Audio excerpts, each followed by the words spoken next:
So I will keep this portion of the video quite short.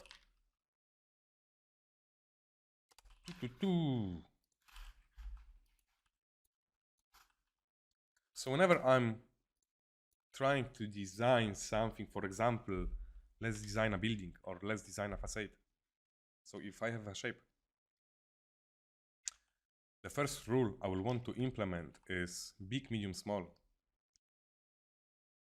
So if I want for this object to feel big, I want to create a contrast between the biggest shape and the smallest shape. So if I want for this object to appear big, then I need to create a bunch of small shapes, right? There can be like next to it, on top of it, there can be like some small cables, basically anything that's small in size. And I really want to show the differences between the big and the small, because what often I would have done, I was like doing is I was creating a bunch of shapes, like I was creating, I don't know, designing a building, for example, and those were like my building blocks. And the scale, the feeling of scale wasn't really working, and to me it was like, hey, but this is my big, this is my medium, this is my small, where I kind of realized that all of those are medium, or all of those are small, or all of those are big. It's because there isn't like a visible contrast in size. What I'm saying is those are like similarly shaped sizes. So I want to create this big, shape this big, and then I want to create shape that this is my medium, and then this is my small, right? And whatever the design is, even for the first pass, it won't be complete without my smallest of shapes. Even it's like a first pass that I'm sending to the client, I will always try to implement some small shapes, because the thing is, if this is our like big shape, we just by looking at it, we can't really tell if it's a big shape until we create a smaller one. Now we have like a point of reference, right? So big, medium, small. Then the other rule will be repetition. Not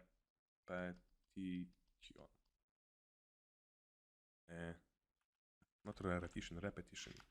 So again, if I introduce, because I spent my time working on some elements, I will want to copy it around or place it around my design a bunch of times. So maybe if I don't know, like created some like plating, metal plate that I will, for example, want to place on a concrete type of like building made of concrete. I will want to repeat it, and then I will want to take the same piece and maybe like place it somewhere there, and maybe somewhere there, and maybe somewhere there. So, and I mentioned like metal piece on a like concrete surface. So the other thing that I would want to introduce is I always want to show different properties of materials, because it creates, it will just look interesting. What I mean by that is if there's a building, like this surface could be, majority of it could be just concrete, and then just the top portion of it is a bunch of plates, and then in between there are like some cables. So because there is a calm surface next to a super greeby one that feels different, and then there is like next to a surface that feels calm, but yet it has like different properties than this one, and then maybe I will add a bunch of cloth hanging from the corner, and we'll get to cloths as well. Just by adding different materials that will feel different, will have different properties, it will make for a more believable and a more attractive viewing experience, I would want to say. I don't know, I think so. I mean, that may be like a weird logic, but I hope it makes sense. And each of the elements, like the concrete wall, it can has like the specularity of, for example, the metal plate, and the metal plate has to have like different, for example, specularity than the hanging cloths.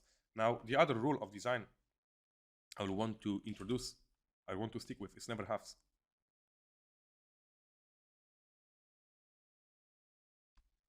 So, on purpose, I didn't start like drawing in here, because what I would do, for example, is, and the thing with buildings, obviously, they're like floors, right? So the windows, they can be placed like on even spaces, but I will still try to find a way to break it. So when designing a building, I won't place a line in here and start doing some stuff in here. I would start maybe in here, and it goes like this at an angle. I don't know if it should be like sci-fi or not, but introducing this angle already kind of makes it feel like so. and there are some small objects that are repeating, right? So like 80% of the shape is gone. And then I will do like a cut maybe in here, and there's like a bunch of cables, right? Repetition here, and I'm leaving the surface alone. So there is designing with shapes, and then there will be designing within the shape with texture. So when it comes to designing with textures, let's take this for example. When I was doing the train, it's basically a scan that I've edited and like grabbed the top part and extruded it up. And I'll be also like covering how to work with scans and how to mix your own meshes within the scans. But like design wise, I wanted to create this strong shape.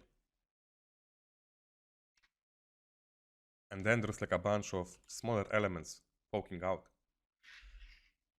And then we get to see some cables in here. But a lot of the surface is just calm, as in when it comes to mesh. But then there's the textures. For the textures, I will always try to pick up a texture that will do a thing that doesn't feel CGI, too CGI. So by that I mean, if there's this surface, I'll try to find a photo of a rust that will be like creeping in from around the edges, from the corners, and it will go in, and maybe there's like this fall off. And it's not just like noise, blender noise, or I don't know, like some fake edgeware, right?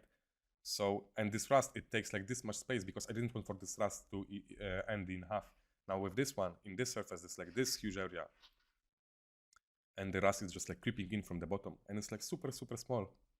I didn't want to do just crazy, crazy stuff all over the place. I really want to introduce this calmness to be, and then to pop up the, and then next to this calmness is a bunch of like gribbly sheets going on, right? So big, medium, small, repetition, never halves. So when it comes to like designing buildings, for example, also what helps is there are like also great indicators of scale, and obviously big, medium, small covers that. But when it comes to the buildings, and also by adding the gribbles, like I would make, maybe this is like my ground floor, I would just add a bunch of doors. And they should feel gribbly, right? Gribbly. Like maybe there's some like shopping window in here, and there's like some exposition. And then we get like this small roofing with some small pillars. And then, as I said, I would start designing, I would leave this surface alone and just start designing stuff with textures. So maybe there's like some leakage going on, right? Maybe there's like the other part of the building where like stuff is, I don't know, breaking off or just changes the texture. But then again, I will try to avoid using going into like shaders and trying to, I don't know, mix the textures within Blender. When it comes to mixing textures, I will just prepare a bunch of them in Mixer, and I will get back. I will talk about Mixer soon. So I think when it comes to, I will get more into designing things as I will like be modeling a bunch of stuff, because I guess it will be just easier to talk about it while showing it, right? All right. Now I'm thinking that the silhouette of the shape is quite boring. I mean, I kind of was like placing some random lines, right? So now using these 3 rules, I will try to push the set silhouette. So maybe I will add a building next to it to push the scale of this one. Maybe this one, the trim could be over here, and the leaks are over here. So now I will try an additional building. I don't want to add additional building in here because I'm dividing this into half. So I want to add a smaller building in here. It might have like a different shape of the roof, and maybe there are like a bunch of chimneys, because I'm introducing this element and I want to repeat it a bunch of times. Maybe there are like cuts going in and out, and maybe there are like some small antennas, but they're like super small. And now what I can do is I can just grab this.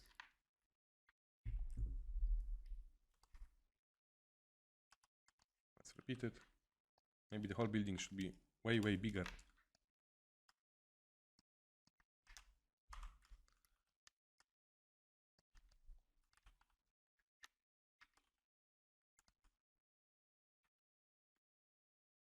maybe it's covered by the other buildings, but still. So just I'm like doing in here what I will try avoid, like grabbing this mesh and just like scaling it up. So because if the antennas are this big on this roof, then I will want for the antennas on this roof to be as big. So for example, also if the windows are, if I add windows and the windows are this big, the windows should be the same size on this building as well. Not like stretch out 2 times or like just bigger 2 times, right?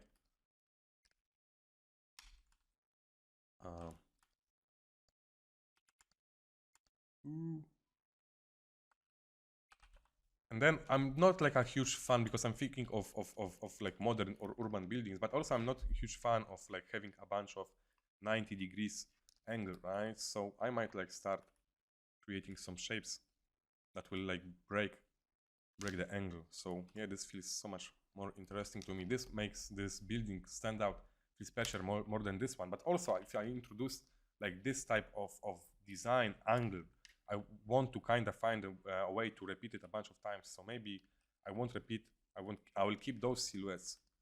Or maybe, you know what, this building should be actually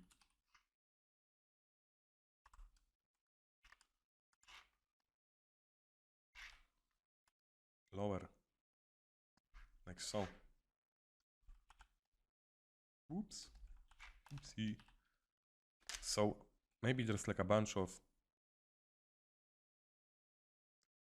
pillars. If we look at the side of this building, this is like the front view of this shape, right? And maybe just to reproduce this shape, but it's not as big and noticeable. There's something like this shape on the roof, maybe in here as well. Maybe it goes the other direction. There's a bunch of antennas and a bunch of antennas, right? And then maybe because it's this line is so strong, like it goes on in here, goes out, and we see this rhythm. So there's another like type of shape maybe that I will want to introduce somewhere. So maybe, ooh, my small building got lost in here. So maybe there's like a bunch of smaller buildings standing on the ground.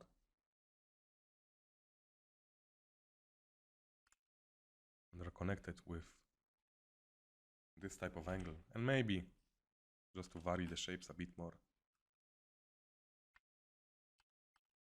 Let's add also some trees, grouping of trees. So obviously I might want to start iterating on this stuff in 3D, but I'm already also like thinking what kind of design I can do when working on personal projects, like kind of quick, using, and I think like it will be better when I like start showing you the approach. But the other thing I might want to do is like add a bunch of cables so it feels like dribbling here. Then let's add antennas. And then I'm thinking, what else can I push? I had this happy accident with this line, with this cut. Shoot.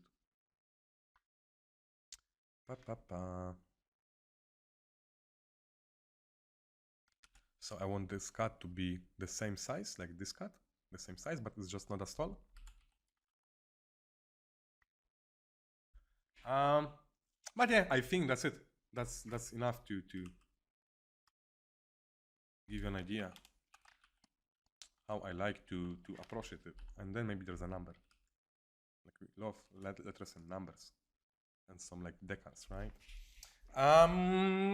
All right. And now I'm noticing that there's a similar distance between here and here. So I want to break it. And I might do it by repeating maybe this shape, right? So this one can go in here. Or actually, it should be extended a bit. Or actually, can go like so, and then the pillars going from, and not from the middle. Haha.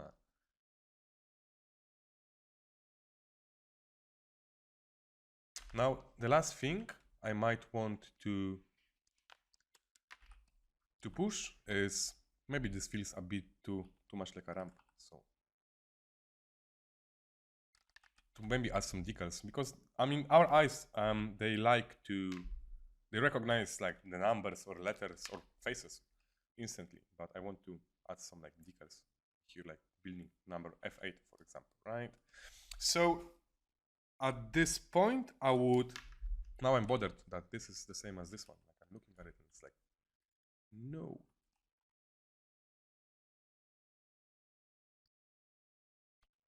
Okay, this is better.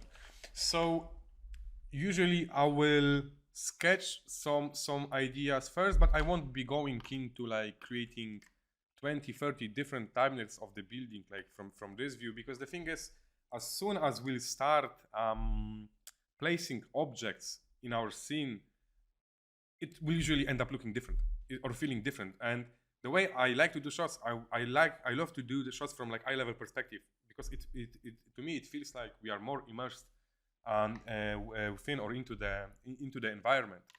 So what I'm saying is that if I take this design and I will model it into Blender, and if I will frame it like so, then yeah, I think this can totally work, right? But the thing is, I'll want to explore different angles. So maybe I'll want to go from this camera angle, or maybe from the ground camera angle. So I might lose a lot of the choices I've made in here. So as I said, thumbnailing is super important. As in like, hey, let's explore the shapes, and it's like mandatory thing if you want to, if like we want to push our design capabilities a bit more. But the thing is, at some point, I feel like it's just like better to create some shapes in 3D and then start iterating with those shapes in 3D, because it's like super hard to predict. I mean, you can create like some like cool different like silhouettes, right? That's not different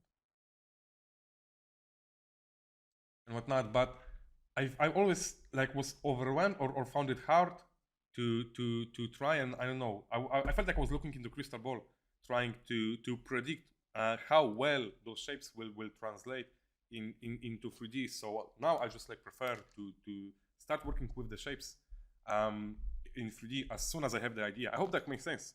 All right,